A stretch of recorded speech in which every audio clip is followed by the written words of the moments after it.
A secret agent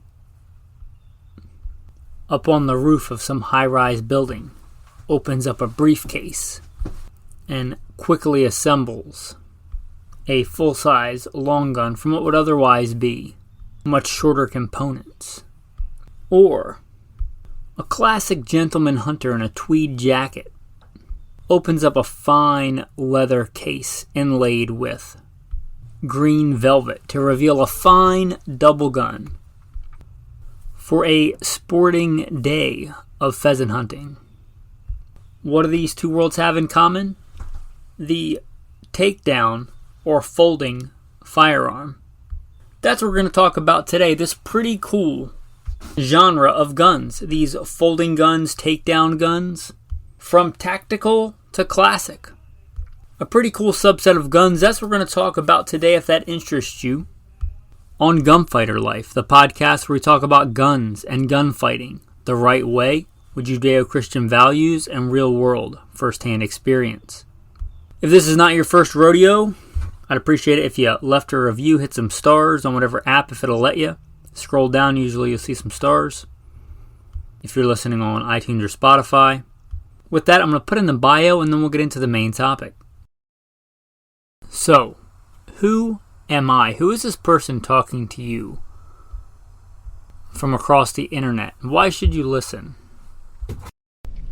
First and foremost, I am a Christian, a servant of God, and a follower of Jesus Christ. God has blessed me to do many things in my life, for I could do nothing apart from Him. U.S. Marine Corps combat veteran, did a couple of tours in Iraq. As an assaultman after my combat tours, I was an urban warfare instructor for the Marine Corps under Mojave Viper. Also served in the U.S. Army, both full-time and part-time National Guard. Also did several years in law enforcement, LAPD. I worked regular assignments and more specialized assignments. Been a private contractor for a 3-letter government agency. That's all I'll say about that. Been blessed to be a state rifle and pistol champion. And West Coast Regional Rifle Champion. Won more shooting competitions with the talent that God's given me than I can actually remember. Was blessed to be the commander of a tactical team in a large metropolitan area. Our primary job, the reason we primarily existed, was to stop active shooters. I got the opportunity to head up and be the commander of that team. I grew up around guns, hunting and shooting and competing at a very early age. Been blessed to hunt all over this beautiful country, from whitetail on the East Coast to mule deer on the West Coast, and bear and elk and all manner of things. I've even been a professional big game hunter and guide. But again, most importantly, I'm a Christian. And I am your host, Michael Milito. Welcome to the podcast. So gather round, gunfighters, and let's talk about this genre, takedown guns. Now, you may be considering all kinds of cool, super high-end gadgets, but I don't think you have to. That's not where we're going to start. First off, I'm going to mention a few things, and then we'll try and go up by caliber, or somewhat in the power spectrum. But you may likely already own a takedown gun. As much as the gun industry would like you to think that you need a next whiz-bang cool thing and spend more money, sometimes just thinking outside the box will do the trick. How about the vast majority of pump and semi-auto shotguns? That's a takedown gun on most common designs. You unscrew a nut and the gun breaks down. Your Remington 870s, your Mossberg 500s. Just because you don't think of them that way doesn't mean that they are not that way. If you're looking for a great bug-out bag gun or something you can put in a pack or in a duffel bag in the back of your trunk or something like that, you can unscrew that and that will go in there, and you walk into a hotel or something like that. My home defense gun for the night, you put the barrel back on and screw the nut on there. That's a fine takedown gun, and it's a proven, reliable design. Also, ARs. And I'm not talking about the cool fancy whiz-bang ARs, we'll get to that. But just your standard AR-15, your M4, M-forgery type guns. They have 2 push pins. The lower comes right off. You can either just take the bolt out and put it in a bag or something like it. You can get one of those bikini kind of scope covers that are soft rubber. Put it on the front of your optic and on the back of the bolt to hold it in there. Put that in a bag, much smaller than you would generally think is needed for a full-size AR-15 or M4. Those in and of themselves can be a takedown gun. So before you run out and spend a bunch of money, maybe think outside the box. Those can absolutely be takedown guns. Now let's start from that spectrum I talked about. The 22 long rifle. A lot of preppers, survivalists, which I tout myself as being, and I don't apologize for that. I'm a big fan of breathing air and eating food while I'm here on this earth. I'd like to continue to do so, good times or bad. Not my first choice, but a lot of preppers, survivalists, first choice is the 22. Tout all kinds of reasons. A big one is the ability to carry lots of ammo. And that's a real thing. There are some pretty good takedown 22 options. I'm going to start out with some classics. The survivalists from days of yore. The classic like 1980s fatigues, peeing in radiators. What I think of as like that classic American survivalist. This rifle actually goes back to the 1950s in the AR, the AR-7. The same AR as the AR-15, the Armalite. Back in the 1950s. A takedown survival gun. Pretty cool. It's had a couple of different owners. Armalite was the original and now Henry.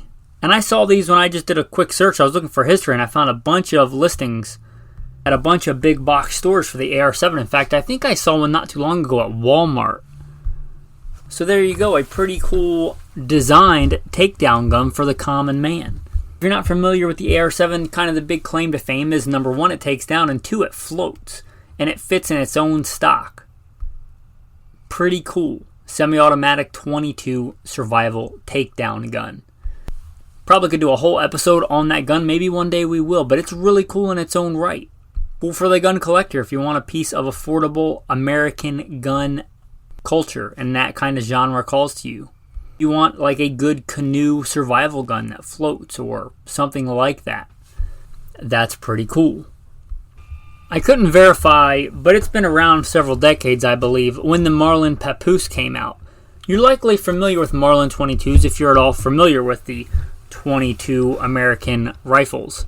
The Marlin Model 60 is not a takedown, but it I think was second only to the 1022. Tons of them sold. Where along the way they decided to take their magazine-fed version and make it a takedown, often called the Papoose.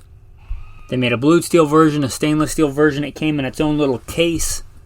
Unlike the AR-7 built from the ground up, this was kind of adopting a very popular American shooting, small game hunting platform and making it a takedown model. The Marlin Model Papoose, another affordable, classic American design, practical takedown survival 22. Really cool. Now let's get into my favorite and the one that I own, the Ruger Takedown. Now the Ruger Takedown 1022 is based on, I think, the best-selling 22 of all time, the Ruger 1022. It is well known for its simplicity, its reliability, its just fantastically fun shooting, its modularity, its ability to adapt itself to different roles and different designs. It's great for a day of small game hunting in the woods. It's fantastic for mastering and maintaining mastery of the fundamentals. Put a good set of peep sights on it. Practice your standing, kneeling, sitting prone. All your fundamentals. Stance, grip, sight alignment, sight picture, trigger control, follow through. Great for that. You can also maybe get it a little bit more modern pistol grip design or something like that and use it as a pretty good training aid to your tactical rifles to maintain proficiency without spending a ton of money on ammo. It's also, people that tout the 22 as the ultimate survival gun would a lot of times say that the 1022 is the best 22 for that. It's semi-automatic, it's reliable. Like the other ones we talked about, pretty traditional 22 style magazines. Ruger made famous a rotary style magazine, which is just a fantastic magazine design. And they weren't the first ones to come up with a rotary magazine, but they really did it well, and it's really nice to have like a flush fit 10 round magazine in these guns. Or if you want aftermarket, there are plenty of other capacities magazines for this gun. And they decided to make it in a takedown version, which is fantastic. And I got one of these, and I already had a 1022, one of the first guns I ever bought with my own money. And I still have it, and I still really like it. And I bought the takedown version, and I thought, well, maybe it's not going to be as accurate, but in my experience, they're as accurate, and I think mine may be more accurate than my original 1022. They're both stainless, which I think is fantastic, but my 1022 takedown is every bit as accurate as my regular 1022. I think they're fantastic guns. They have a good reputation, and I think it's well deserved. And the fact that you can get one in a takedown model. If you're looking for a survival 22, not that the other ones are a bad choice, and there may be a reason you want one. Again, if you're canoeing and you might tip it over, you want your gun to float. But for a rugged, reliable availability of different parts, all those things, survival, takedown 22, the Ruger 1022 is just a phenomenal choice. Make all kinds of aftermarket stocks that'll hold more ammo, make really good aftermarket barrels. Not that you should need one, but if you want one, there's all kinds of cool aftermarket stuff for the Ruger 1022. You could go down some deep rabbit holes accessorizing Ruger 1022 takedowns. I think I drilled some holes in mine, put open the back of the stock so I could store stuff in it. I'm talking the regular factory stock. Tied some 550 cord into those holes in the stock so I could attach a sling, and I spray painted it and put some spray painted mine. Oh, and I put some really good aftermarket, I think the Tech sights, really good kind of aftermarket peep sights on there. It's iron sighted. And I did buy the Volkorsen trigger spring kit because the Ruger 1022 does not have an outstanding trigger out of the box. And it's been that way for years, and I don't really have any plans to do anything else to it. It's a fantastic gun. It's good for what it does. It's a great part of kind of that survival battery.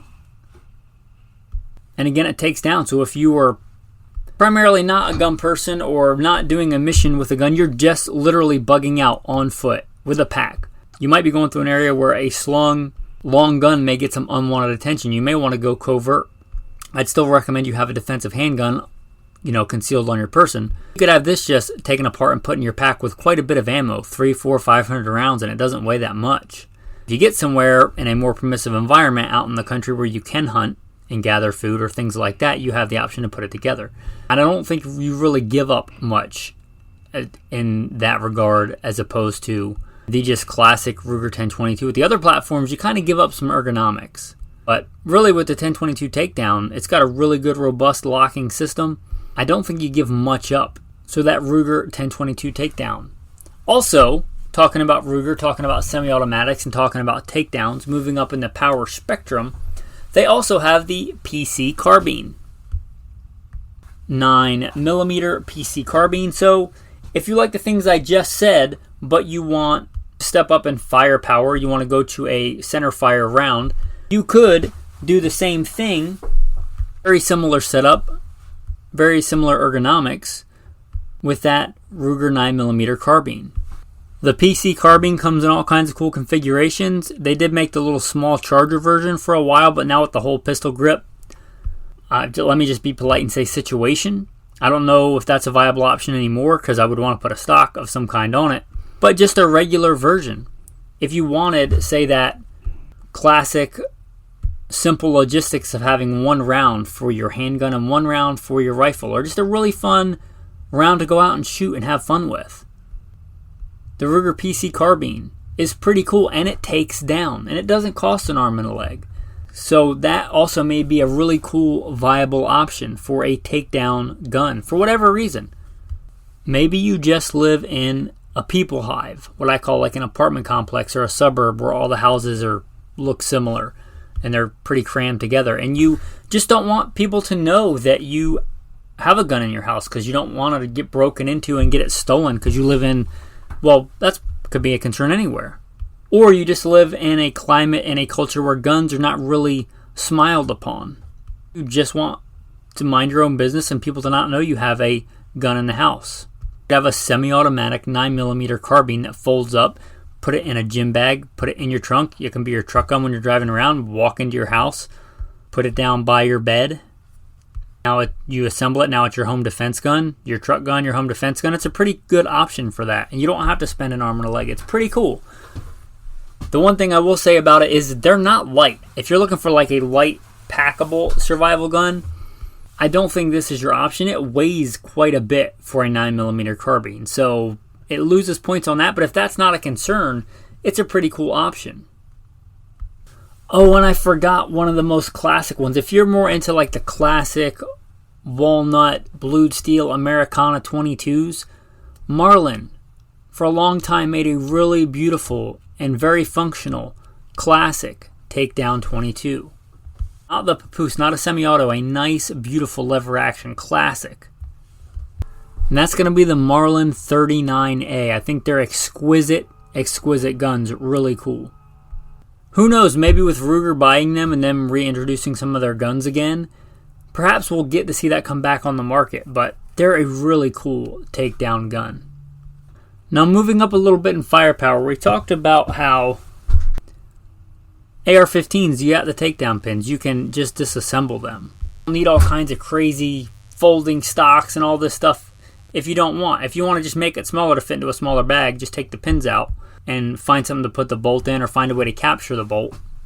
Like the aforementioned bikini kind of scope covers, rubber scope covers. And bam, your AR-15 that you may already own is a takedown gun. But there is a pretty cool one I want to talk about. Now the Air Force is kind of cool in this arena. We talked about the AR-7, and the Air Force has a track record of some pretty cool survival guns. They have a new, let's call it, takedown AR-15, if you haven't heard of it, the GAU-A5 Air Crew Self-Defense Weapon. Now, I think the actual version of this would be an NFA item, but there is, or I guess, sadly now, a version you could get that was the pistol version with the pistol brace. I guess now that's no longer the case. We'll see what happens with that decision. I'm still hoping that to go in favor of the Second Amendment. However, I wanted to make you aware of this gun. It's really cool. And now it doesn't have that same mechanism, but it kind of goes together the same way of the Ruger 1022 takedown, where the two halves right in front of the receiver go together. Pretty cool. And even the pistol grip folds in to make it a sleeker profile. This is a brief aside, but it kind of speaks to our American culture, from the hunting aspect to the tactical shift in this gun culture 1.0 to gun culture 2.0. We see these classic Air Force survival rifles in really good putting meat on the table calibers. 22 Hornet, 22 long rifle, 410. These are classic survival gun calibers. And I think back in those days, the average American man that may have been in one of these scenarios could hunt. Those were good choices for putting food on the table and for defense if you needed to, but mostly for getting your own food. This new Air Force survival gun is a AR-15, and I gotta believe a lot of that is, for a lot of these men in the military, an AR-15 may be the only rifle they've ever shot. Also, I don't know that the average American man, sadly today, can put his own food on the table, does know how to hunt. That's kind of a shift in America. Talking about making America great again, make America well armed again, make American men capable again and self-sufficient and self-reliant. And there's many aspects of that. But two aspects of that I want to say are being able to protect those around you that look to you for protection, women and children, and provide for them. And part of that is putting food on the table. You should be a well-rounded man and gunfighter. Some of the greatest warriors throughout history, cultures and individuals, were great hunters. The Greeks, the Romans, the Mongols, Vikings, Native American, Comanche, also individuals.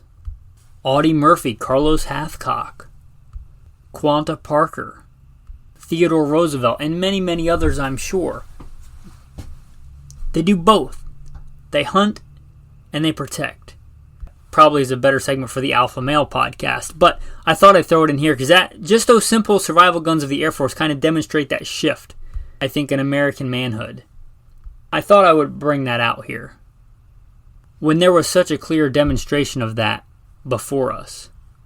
Now, another really cool and probably much more attainable weapon in this class, this intermediate, 5.56 rifle, intermediate rifle kind of world. The Keltec SU-16, often overlooked, often underrated.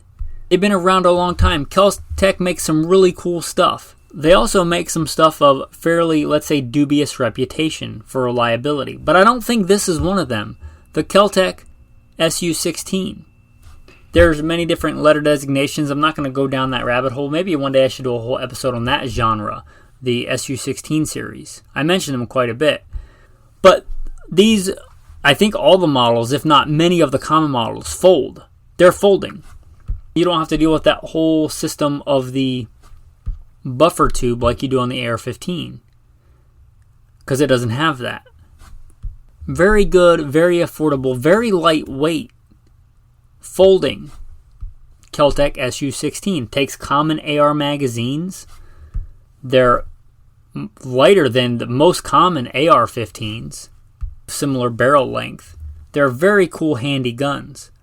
They have a piston system, much like an AK-47, which is known for reliability. Again, Keltec makes several guns that, again, are very innovative but have a somewhat dubious reputation for reliability. I don't know that that's the case with the Keltec SU-16.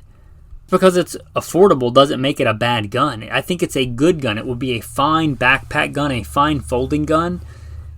Talked about some of the utility of that earlier with putting it in a gym bag and being able to walk into your apartment without getting funny looks or somebody breaking in trying to steal it. If you wanted to step that up into the intermediate rifle caliber, then you might look at the Keltec SU-16. I don't have a lot of experience with these, but I have some, and all of it that I have is pretty good. I think they're a fine weapon.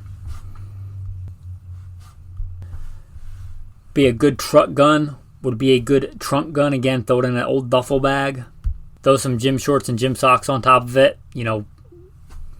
Pretty good urban camouflage there.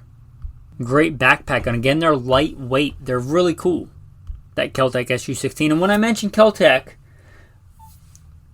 this one, and I know this is not exactly in the lineage of power from smallest to greatest, but there's really a following for this gun. People really love it. Some people really do. The Keltec Sub 2000. When you talk about folding guns, you talk about a common man's, poor man's James Bond. Spy on a budget. Really cool, really affordable takedown gun. Keltec Sub 2000.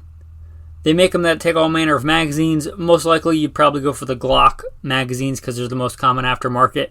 But they make other versions that take other magazines. But they're simple, reliable, affordable, break in half pistol caliber carbines. Really simple, elementary design, but they work. They've been around a long time. I don't think they're going anywhere. People might knock them for being cheap or being this or being that, but I don't think they knock them for reliability. Again, a really good choice for a backpack gun, for a bug-out bag gun.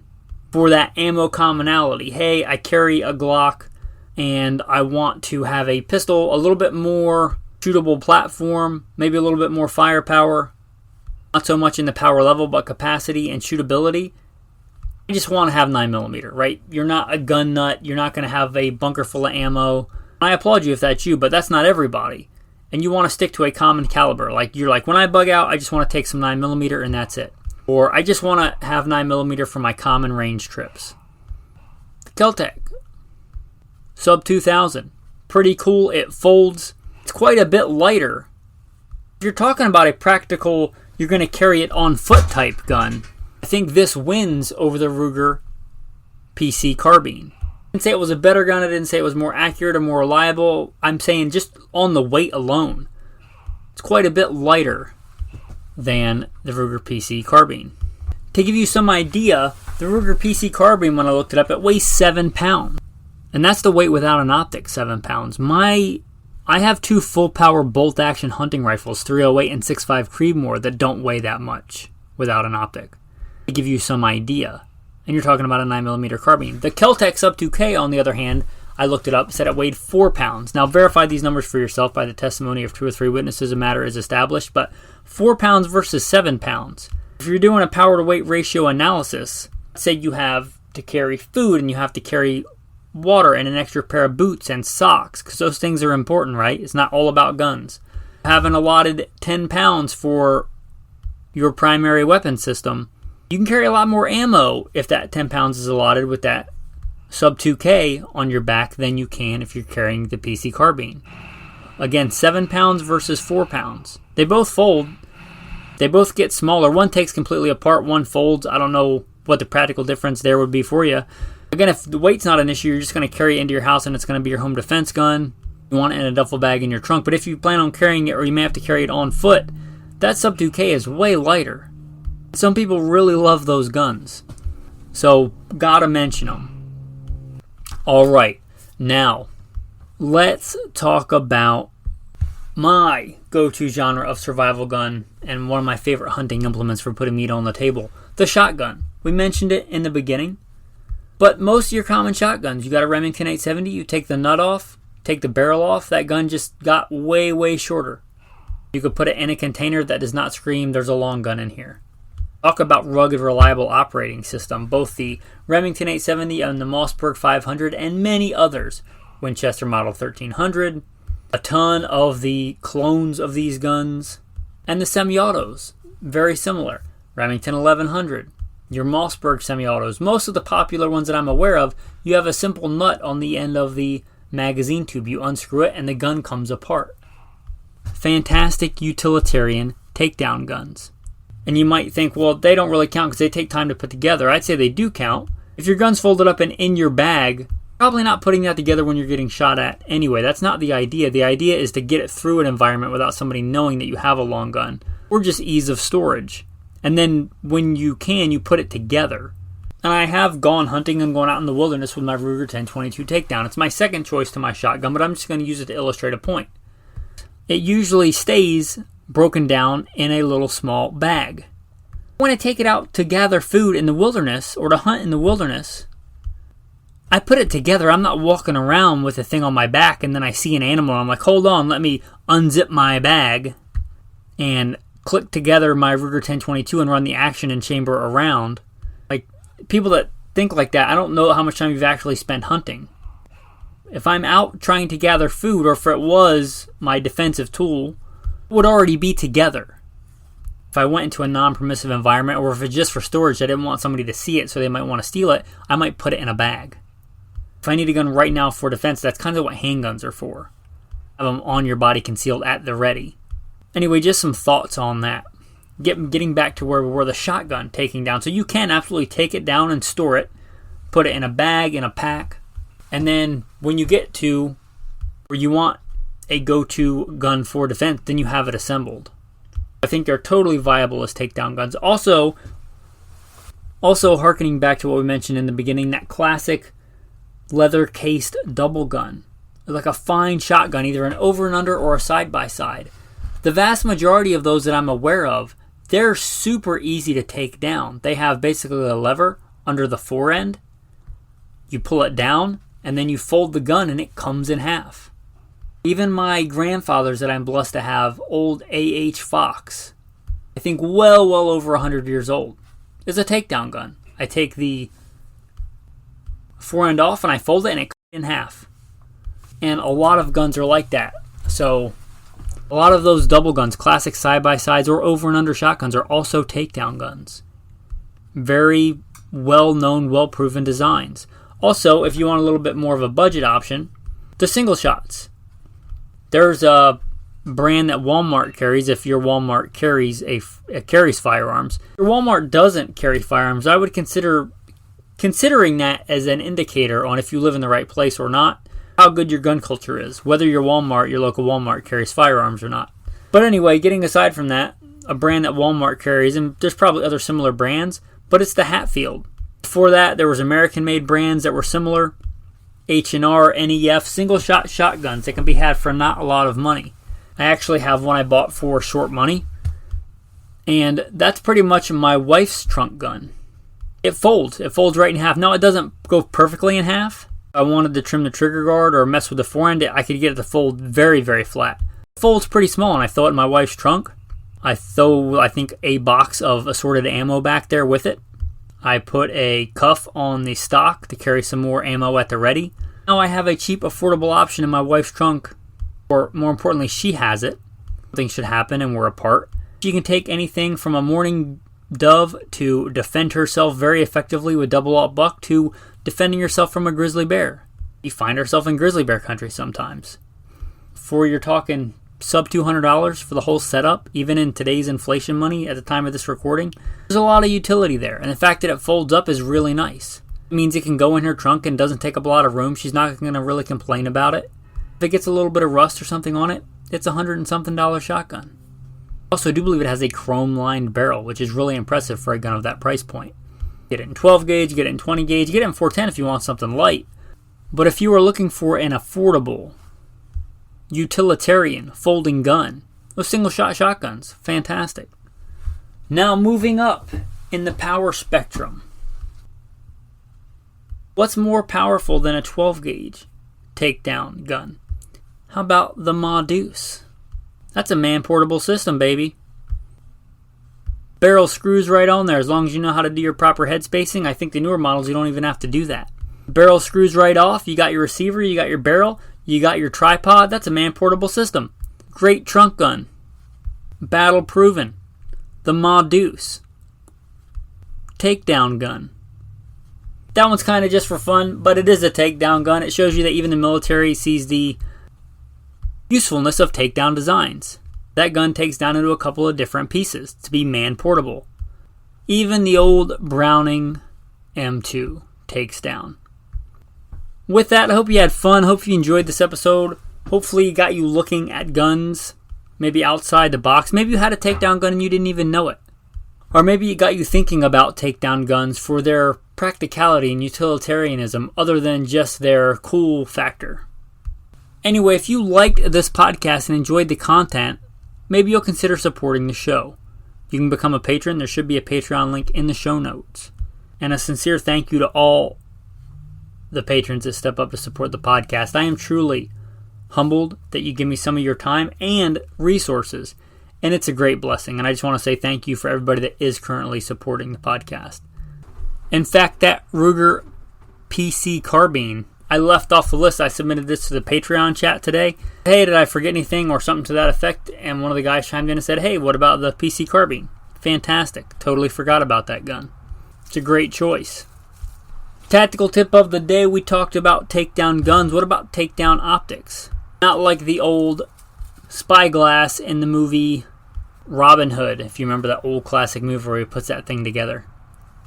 I'm talking about taking the optic down off the gun with QD mounting systems. There's a lot of QD mounting systems, whether you're talking about the AR kind of platform or the classic hunting rifle platform. There are quick detach versions.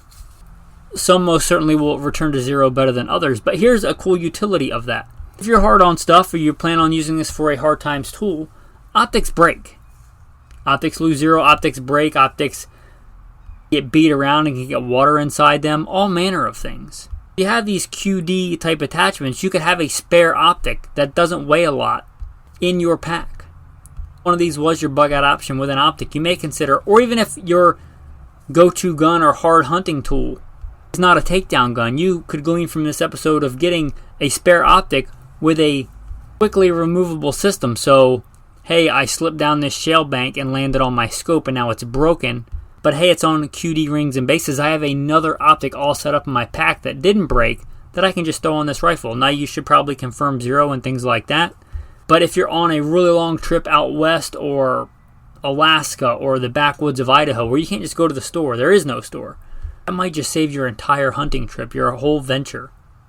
Maybe even your life. So maybe those QD systems, they're really good ones, be of some consideration. Also, maybe just stepping down in tech. I know those Torx heads, the little star heads, are really in vogue in a lot of mounting systems nowadays. But if that breaks and you don't have a toolkit, that might be pretty hard to fix. Whereas the old classic standard flathead mounting rings or systems, you're a lot more likely to have a flathead or a multi-tool or something on it, where you can remove a flathead attachment scope ring as opposed to the new hex heads. So just something to think about in simplicity of mounting systems. Anyway, that's your tactical tip of the day. Your tactical verse of the day. From Genesis: Be fruitful and multiply, and fill the earth and subdue it. Have dominion over the fish of the sea, over the birds of the air, and over every living thing that moves on the earth. Remember, gunfighters, you are made in the very image of God. You are called here to have dominion over your environment. Don't apologize for that. Thanks for listening, and have a blessed day.